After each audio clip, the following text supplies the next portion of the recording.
7절까지의 말씀입니다. 신약 시작하는 4페이지에 있습니다.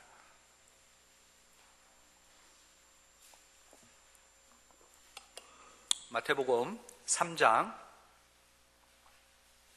13절로 17절까지의 말씀입니다. 한 절씩 교독합니다.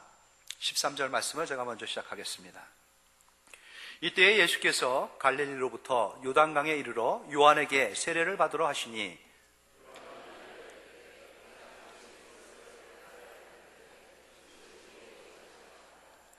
예수께서 대답하여 이르시되 이제 허락하라.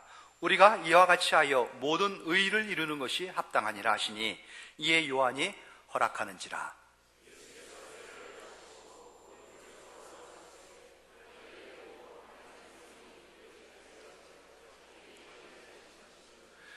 하늘로부터 소리가 있어 말씀하시되 이는 내 사랑하는 아들이요 내 기뻐하는 자라 하시니라. 아멘.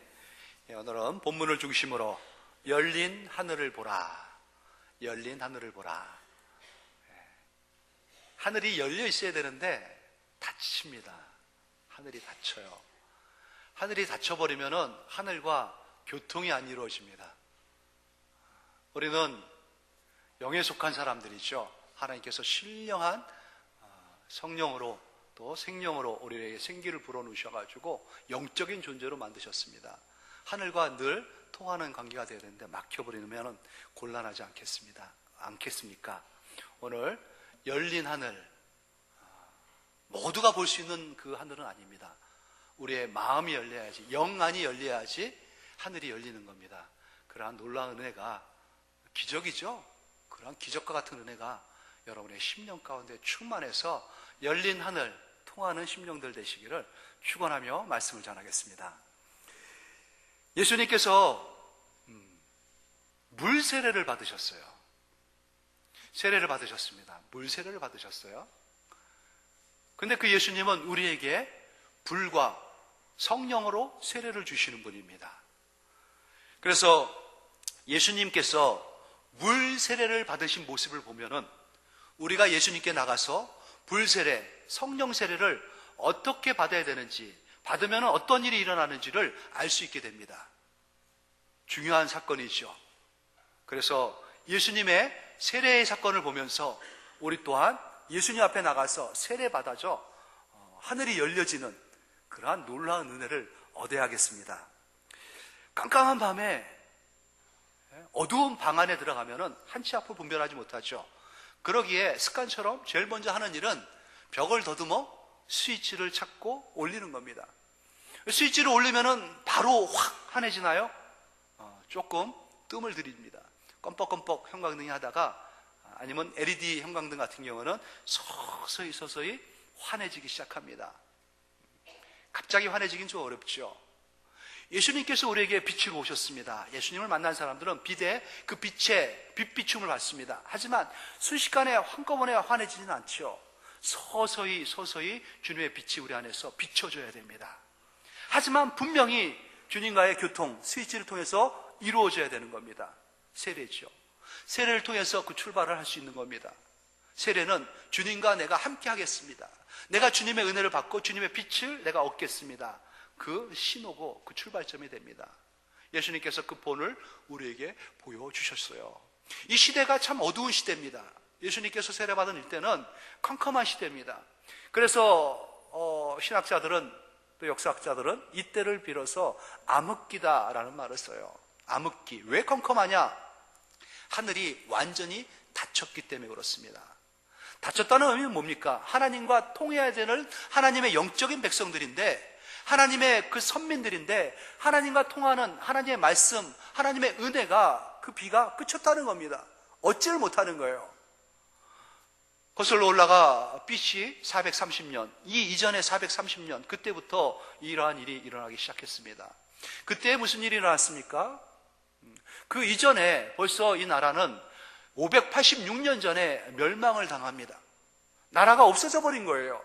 그 백성들은 죽든지 끌려가든지 흩어지든지 포로가 되든지 주권도 잃어버리고 나라도 잃어버린 겁니다. 영토도 잃어버리고 백성들도 잃어버리고 완전히 없어진 나라가 되어버렸어요. 하지만 하나님의 은혜로 그들은 70년 만에 다시 자기네 고향으로 돌아옵니다. 그리고 거기서 재건 사업을 벌려요.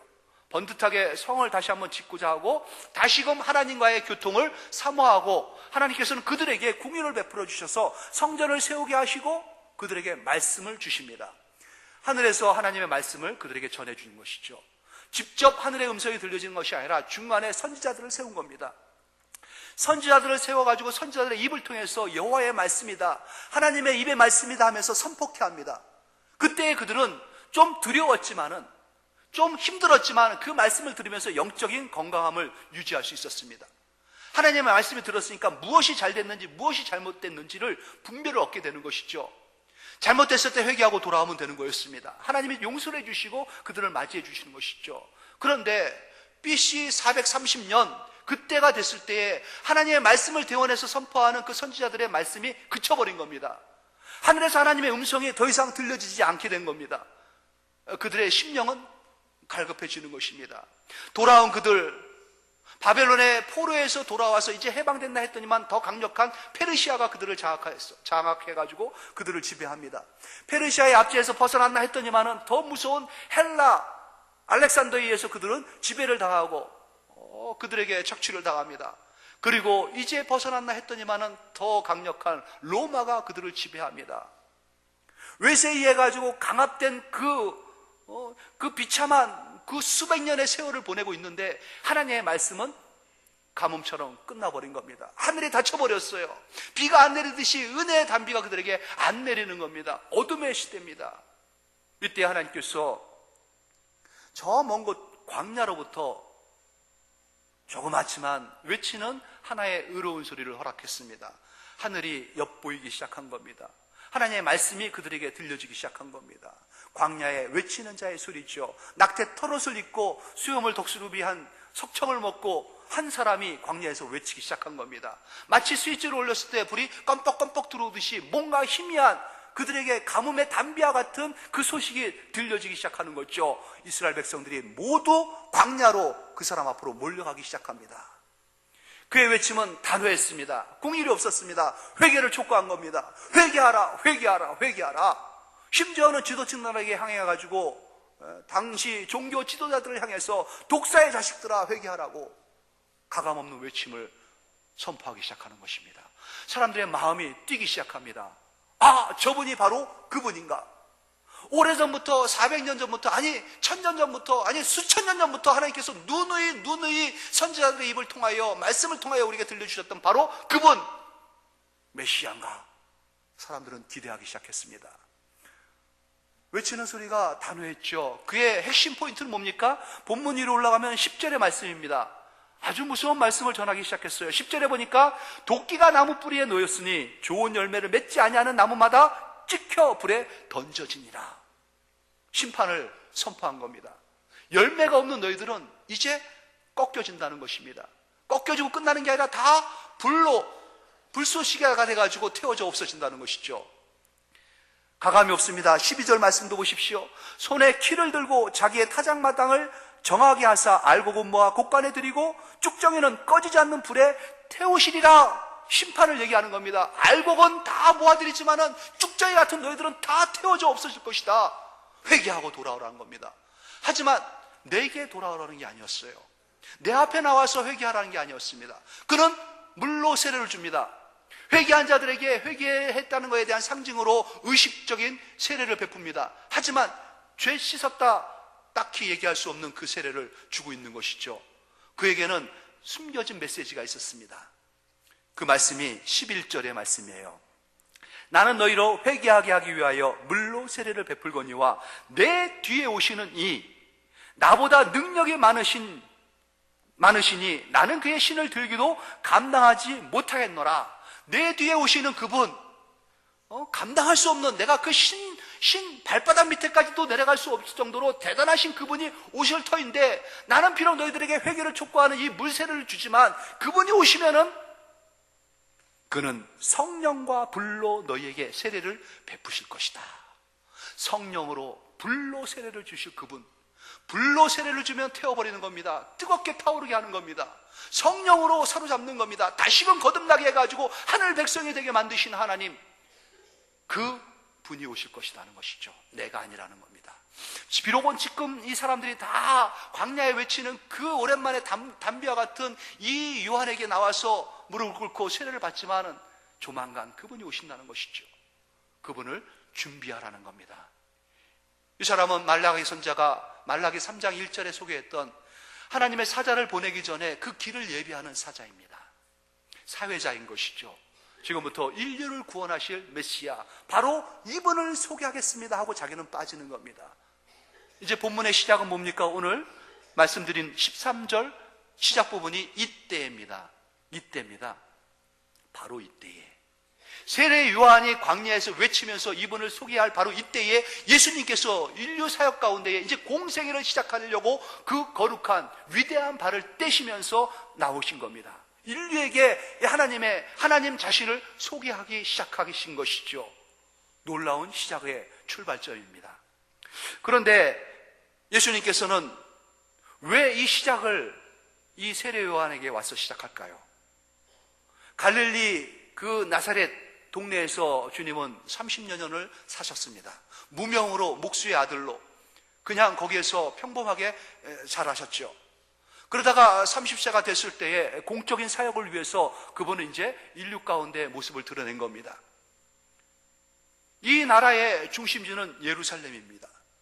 예루살렘에 성전이 있었고요. 성전이 지어지고 있고 그곳에서 모든 것들이 시작되고 그곳에서 모든 것이 흘러나갑니다. 그렇다면 곧바로 그 북쪽에 있는 나사렛에서 이 예루살렘까지 오셔가지고 예루살렘 중심지에서 외치면서 시작하면 됐을 텐데 왜 이 요단으로 나갔을까요? 왜 요단강가로 갔습니까? 바로 이 세례 요한을 만나기 위함이었습니다. 왜 세례 요한을 만나는 건가요? 주님은 그에게 가서 세례를 받고자 한 것입니다. 물세례는 어떤 사람이 받는 건가요? 요한이 외쳤죠. 11절에 보니까 나는 너희로 회개하기 위하여 물로 세례를 베풀거니와, 죄 지은 사람들이 회개하기 위해서 물로 세례를 베푸는 겁니다. 죄를 씻는 의식이 바로 세례죠.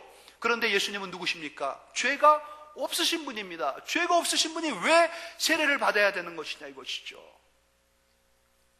이것은 주님께서 우리에게 훗날 불로 성령으로 세례를 주실 때에 그 모습을 보여주는 겁니다. 주님의 이 세례받는 모습을 잘 보십시오. 주님은 만왕의 왕 만주의 주십니다. 하나님이십니다. 하나님의 아들이십니다. 그런데 그분이 사람에게 와가지고 세례 요한에게 자기를 소개하는 이 종과 같은 세례 요한에게 머리를 숙이고 무릎을 꿇습니다. 내게 세례를 주십시오. 세례 요한도 고백합니다. 감당할 수가 없다는 거죠. 14절 말씀 보니 요한이 말려 이르되 내가 당신에게 세례를 받아야 할 터인데 당신이 내게로 오시나이까? 있을 수가 없는 일입니다. 신들매도 감당할 수 없는 당신인데 내가 어떻게 당신에게 세례를 베풀겠습니까? 도리어 당신이 나에게 불로 성령으로 세례를 주셔야죠. 하지만 예수님은 이에게 나왔습니다. 그 먼 갈릴리에서 요단까지 나와서 요단 광야로 나가가지고 세례 요한에게 머리를 숙이는 겁니다. 내게 세례를 베풀라는 것이죠. 겸손한 주님의 모습을 봐야 되는 것 아니겠습니까? 공생애를 시작하기 전에 주님은 겸손하게 머리를 숙이면서 세례를 받으며 시작했습니다. 이렇게 하라는 것이죠. 주님이 이 땅에 오실 때도요, 화려하게 오시지 않았습니다. 하늘을 가르면서 요란하게 오시지 않았습니다. 그는 겸손하게 조심스럽게 무명의 한 연인의 그 몸 안에서, 그것도 아주 이름도 없는 베들레헴이라는 조그마한 동네의 마구간에서 말들이 먹이 먹는 그 구유통에 누워가지고 시작을 하셨습니다. 가장 낮은 곳에서 시작하신 주님이지요. 주님이 훗날 이제 예루살렘에 왕으로 입성할 때가 있습니다. 온 백성들이 메시아인 걸 알고 그분을 종려까지를 흔들면서 환영을 합니다. 백성들이 다 나와가지고 떠들썩하게 그분을 맞이하죠. 그때에도 주님은 그렇게 거들먹거리지 않으셨습니다. 백마를 타고 보무도 당당하게 입성한 게 아닙니다. 뭐라고 말씀하시냐면은 스가랴 선지자가 예언했듯이 마태복음 21장 5절에 소개합니다. 내 왕이 내게 이 말이 나니 그는 겸손하여 나귀 곧 멍에 매는 짐승 새끼를 탔도다. 나귀 새끼를 타고, 나귀의 어미도 아니고 나귀 새끼를 타고 그분은 입성한 겁니다. 겸손의 왕으로 오신 것이죠. 모든 백성들을, 낮은 백성들을 다 섬기고 품기 위하여 주님은 그렇게 그 낮은 자리를 간 겁니다. 빌립보서 2장 5절에 사도가 이렇게 우리에게 소개합니다. 너희 마음에 이 마음을 품으라 하는 것이죠. 어떤 마음입니까? 겸손한 예수님의 마음을 품어야 된다는 것입니다. 하나님의 사람으로 우리가 시작합니까? 하나님의 사람으로 우리가 살기를 원하고 계십니까? 예수님과 같이 겸손으로 우리는 출발해야 됩니다. 시종일관 겸손으로 나가야 되는 것입니다. 그분은 머리를 숙였습니다. 왕임에도 불구하고, 하나님이심에도, 본체가 하나님이심에도 불구하고 종의 형체를 가져가지고 이 땅에 사람의 모습으로 오신 것입니다. 그리고 그분은 죄인처럼 세례 요한에게 머리를 숙이면서 세례를 받고자 그 앞에 무릎을 꿇으신 것이죠. 겸손하신 주님. 세례 요한도 그렇습니다. 아닙니다. 당신이 나에게 불과 성령으로 세례를 주셔야죠. 그 앞에 도리어 세례 요한이 무릎을 꿇습니다. 아니다. 네가 나에게 세례를 줘야 된다. 겸손과 겸손이 만나는 겁니다. 그럴 때 놀라운 역사가 일어나는 것이죠. 어떠한 일이 벌어지고 있습니까? 예수님께서 왜 근데 이 세례 요한에게 세례를 받고자 했을까요? 겸손을 보여주기 위함입니까? 주님께서 말씀하십니다. 15절 말씀 보세요. 예수께서 대답하여 이르시되 이제 허락하라. 우리가 이와 같이 하여 모든 의를 이루는 것이 합당하니라 하시니, 이제는 네가 나에게 세례를 베풀어야 된다는 것이죠. 왜요? 이렇게 해야지 이와 같이 하여서 모든 의를 이루게 해야 한다는 것입니다. 이것이 바로 의로 나가는 길이라는 것이죠. 이렇게 해야지만이 의가 될 수 있다는 것입니다. 예수님께서 보여주는 겁니다. 의가 뭐길래 그렇습니까? 말씀을 드렸습니다. 의를 이룬다는 것은 관계가 올바러진다는 것이죠. 똑바로 관계가 맺어진다는 것입니다.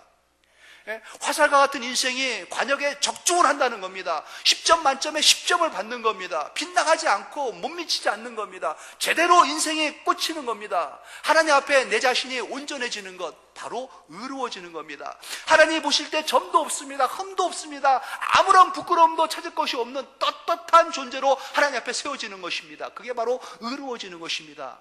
주님께서 이렇게 함으로 의를 이루어주시는 것이죠. 어떻게 하셨습니까? 죄를 씻으신 겁니다.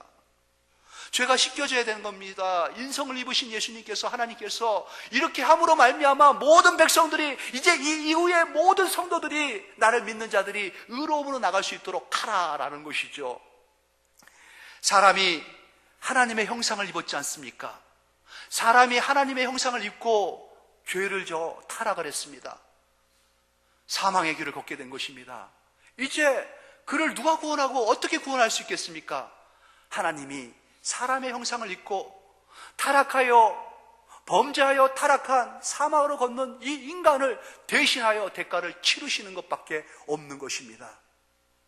그래하여 하나님의 형상을 입은 사람이 사망의 길을 걸었다면, 사람의 형상을 입은 하나님께서 의의 길을 걸음으로 말미암아 이제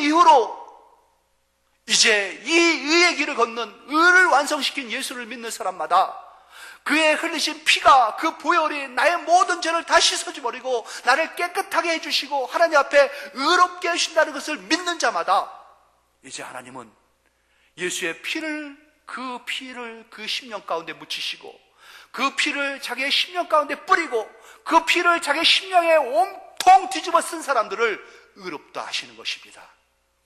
우리가 의를 완성하신 깨끗함의 의의 결정이 되신 예수를 믿으며 나갈 때에 흘리신, 십자가에서 흘리신 그 보혈로 우리의 심령에 뿌립니다. 우리의 심령에 바릅니다. 우리의 심령에 쏟아붓습니다. 하나님께서는 피를 보시고, 독생자 예수, 당신의 아들이 흘리신 대속의 피를 보시고 우리의 죄를 깨끗이 씻어주시는 겁니다. 우리의 죄를 없다 하시는 겁니다. 하나님께서 의롭다 인정을 해주시는 겁니다. 이제는 됐다라고 맞이해 주시고 품을 열어서 우리를 와락 껴안아 주시는 것이죠. 이렇게 해야지 의가 이루어진다는 겁니다. 주님께서 그 길을 열어주신 것입니다. 그래서 이제 이 주님의 이날 이후로 예수를 믿기만 하면은, 주의 이름을 부르기만 하면은, 주님을 쳐다보며 그 피를 만지기만 하면은 누구든지 의로움의 길로 하나님 앞에 나갈 수 있는 그 길을 얻게 되는 것이죠. 로마서 3장 23절에 말씀하십니다. 모든 사람이 죄를 범하였음에 하나님의 영광에 이르지 못하였나니. 누구도 하나님 앞에 나갈 사람이 없죠. 하지만 그리스도 예수 안에 있는 속량으로 말미암아 하나님의 은혜를 값없이 의롭다 하심을 얻은 자 되었느니라. 예수님의 이 속량, 이 대속적인 죽음을 통하여 하나님의 은혜로 값없이 의롭다함을 얻는 사람들이 된 것입니다. 주님께서 이 일을 이루기 위하여 머리를 숙이고 세례를 받으신 것입니다. 이제 주님께서 하신 말씀에 귀를 기울이시기 바랍니다. 모든 의를 이루는 것, 이와 같이 해야지 도달할 수 있다는 것. 주님을 믿고 그 피를 의지할 때에 우리는 의로운 자들이 됩니다. 사람이 의롭게 되는 것은 율법의 행위에 있지 아니하고 믿음으로 되는 줄을 우리가 인정하노라. 로마서 3장의 말씀이죠. 우리가 믿음으로 말미암아 의롭게 되는 것입니다. 하나님하고 조금도 거침이 없는, 거릴 것이 없는 그러한 관계가 형성되어지는 것입니다. 그렇게 주님께서 세례 요한에게 머리를 숙이고 세례를 받습니다. 받고 나니 16절에 보니까 예수께서 세례를 받으시고 곧 물 위로 올라오심에 하늘이 열리고, 하늘이 열렸죠. 의로운 관계 가운데에 형성되었을 때에 열린 하늘을 보게 되는 겁니다. 그때 비로소 하늘이 열립니다. 아주 오랜만에, 참 오랜만에 하늘이 열린 겁니다. 430년만도 아닙니다. 그때는 선지자들이 간간히 말씀만 전한 것뿐이었죠. 하늘이 열렸을 때가 있습니다. 완전히 열린 상태. 에덴에서 하나님께서 처음으로 하나님의 형상을 따라 사람을 만들었을 때 타락하기 전에 그랬죠. 열린 하늘을 통해서 하나님과 언제든지 얼마든지 통하는 그러한 관계 속에 있었습니다. 하지만 첫 인류가 타락했을 때, 범죄했을 때 그들이 처음으로 했던 게 뭡니까? 무화과 나뭇잎을 떼가지고 자기들의 부끄러운 부분을 가려버렸습니다. 막아버렸죠. 하나님과 모든 관계가 막혀버리고 가려져 버린 겁니다. 하나님을 두려움의 대상으로 알게 됐습니다. 하나님을 피해야 할 대상으로 알게 됐고요. 하나님과 점점 멀어지는, 하늘이 닫혀버린 겁니다. 하나님과 교통이 끊어져 버린 겁니다. 하나님과는 이제는 더 이상 부자관계도 아니고 하나님의 형상도 아닌 죄인이 돼가지고 사망으로 나가는 자가 된 것이죠. 하나님이 그들을 에덴에서 내쫓을 수밖에 없었습니다. 생명수를 먹고 영생하면 안 되지 않습니까? 두루도는 화영검을 통해 가지고, 천사를 통해 가지고 그 길을 막아버렸습니다. 완전히 닫혀버렸어요. 한 번 열릴 때가 있었습니다. 창세기 6장 11절이죠. 하나님께서 하늘의 창문을 여시고요. 무슨 일을 하셨습니까? 심판의 물을 쏟아 분 적은 있습니다. 그때는 심판을 통해서 하나님의 그 창문을 열고 하늘을 보게 된 것이었죠. 언젠가 하나님께서 시내산 위로 모세를 올라오라 했습니다. 그리고 하늘에서 하나님께서 하늘을 가르고 내려오셨습니다. 거기서 만나 주셨습니다. 만나고 그들에게, 그 모세를 통해서 이 백성들에게 말씀을 주셨고, 그 모세를 통해서 그 백성들에게 성막을 주셨습니다. 간간히 하나님께서 말씀하시고 간간히 그 성막을 통해서 내려와서 너희들을 만나 주시겠다는 것이죠. 하지만은 열린 하늘은 볼 수가 없었습니다. 예수님 때 예수님이 하늘을 열어놓으셨습니다. 예수님을 믿고 이 복음을 전했던 스데반 집사, 우리 기억하시죠? 그 상황은 아주 긴박했습니다. 많은 사람들이 둘러가지고 돌을 들고 그를 죽이려고 하는 그 순간이었습니다. 상황은 너무나 비참했습니다. 형편이 없었습니다. 그 인간적인 세례요한을 봤을 때 조금도 그에게는 희망도 기쁨도, 어떠한 그 앞에 뭔가 그가 헤쳐나갈 수 있는 여지가 전혀 없었던 그러한 순간, 절체절명의 그러한 순간 아니었습니까? 그런데 스데반은 무엇을 봤습니까? 둘러쓴 군중을 본 게 아니라 그는 영안이 띄어져 가지고 열린 하늘을 본 겁니다. 하늘문이 열리고 예수님께서 보좌 우편에 서서 자기를 바라보고 계시는 것을 본 것이죠. 하늘이 열린 것입니다. 주님 앞에 의로운 자, 하나님 앞에 떳떳해진 자는 이제 열린 하늘 가운데에 하늘과 통하는 사람이 되는 것입니다. 영통한 사람이 되는 것이죠. 영이 통하는 겁니다. 하늘과 마음껏 교통이 이루어지는 자가 되는 것이죠. 하나님 앞에 얼마든지 나갈 수가 있습니다. 하나님의 음성을 들을 수가 있습니다. 하나님의 뜻대로 행할 수가 있습니다. 하나님 앞에 온전하게 완벽하게 하늘의 기쁨이 되는 존재가 될 수 있는 것이죠. 열린 하늘을 통해서 무엇이 내려왔습니까? 말씀을 보니 성령이 비둘기같이 내려 자기 위에 임하심을 보시더니 하나님의 영이 그 머리 위로, 심령 위로 내려오는 겁니다.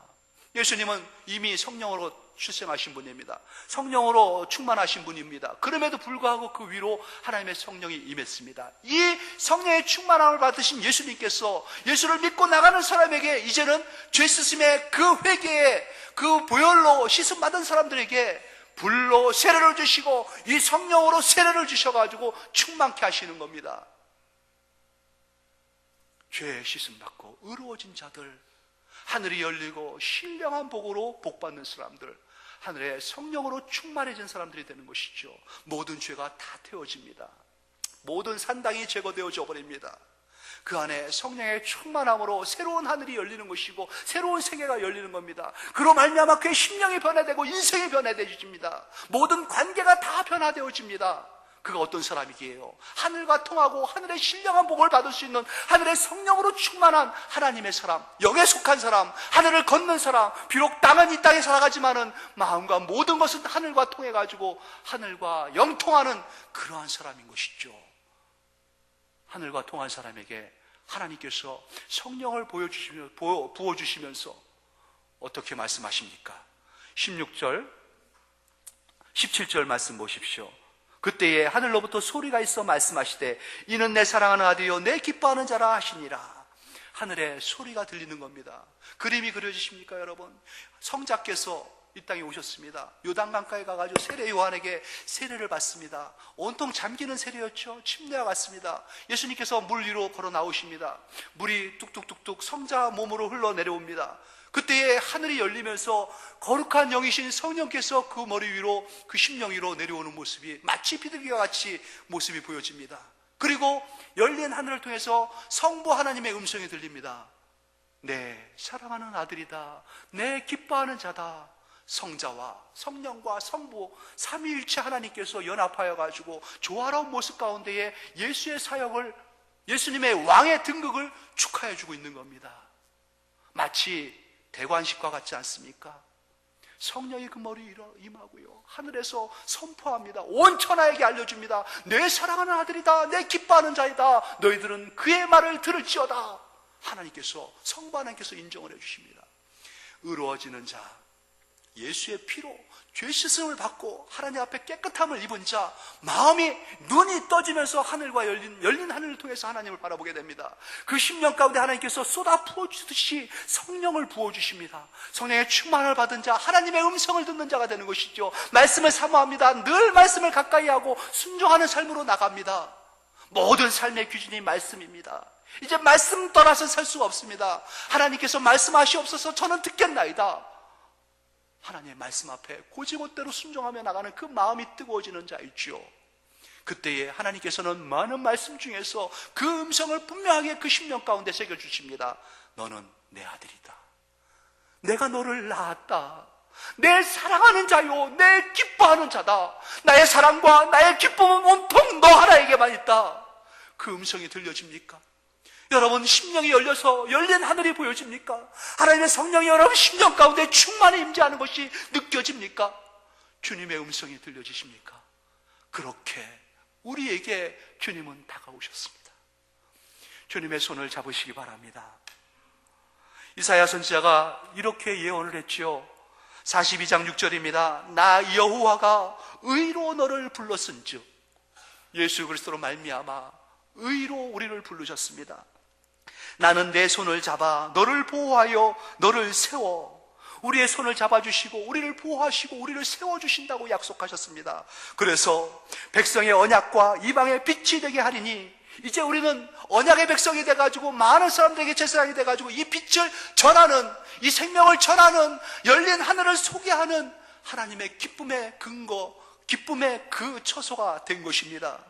네가 눈먼 사람들의 눈을 밝히며 갇힌 자들을 감옥에서 이끌어내며 흑암에 앉은 자를 감방에서 나오게 하리라.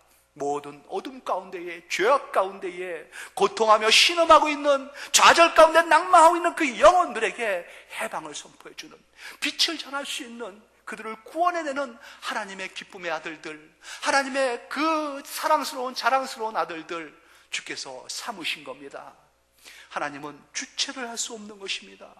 너무너무 기뻐서 감격스러워가지고 자랑하고 싶은 것이죠. 봐라, 내 사랑하는 아들을 봐라, 내 기뻐하는 자를 봐라.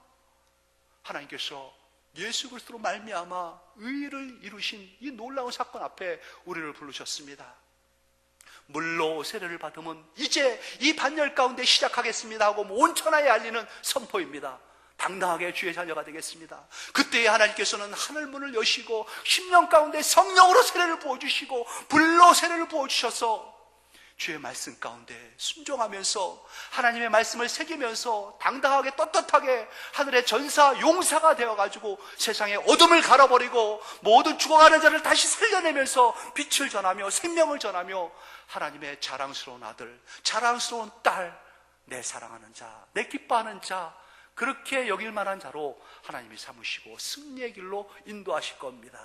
여러분 심령 가운데 하늘이 열리고 하나님의 성령의 충만함을 받았어 주의 말씀을 아로새기고 말씀에 순종하며 늘 하나님 앞에 찬송의 기쁨되는 하나님 앞에 영광을 올려드릴 수 있는 가는 곳마다 승리하며 선포하며 어둠을 갈아버리는 하늘의 전사 용사들 되시기를 우리 주 예수님의 이름으로 축원합니다. 아버지 하나님 은혜를 감사합니다. 그렇습니다. 하나님, 주님과 이제 참으로 막혔던 모든 것들 담장들이 허물어져 버리고 하나님의 궁을과 은혜로 하나님과 통하는 자가 되었습니다. 아들 삼아주신 하나님 감사합니다. 내 사랑하는 아들이요 내 기뻐하는 자라, 그렇게 자랑스럽게 우리를 불러주신 하나님 감사합니다. 막혔던 답답했던 우리의 인생 이제 심령이 열리게 하시고 영의 눈을 뜨게 하심으로 하늘을 바라볼 수 있는 자들 되게 하시고 열린 하늘로 주님과 통하는 자들 되게 하시니 감사합니다. 하나님을 아버지라 부를 수 있게 하시고요, 하나님의 이름을 부르고 주의 이름을 부르고 나갈 때마다 은혜의 보좌 앞에서 우리에게 은혜를 쏟아 부어주신 하나님 앞에 진실로 감사드립니다.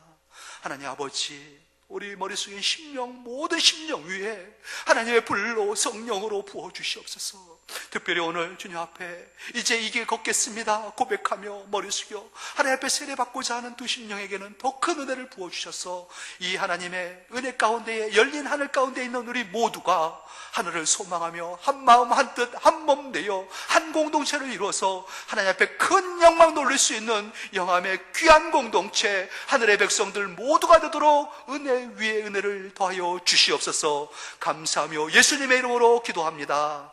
아멘.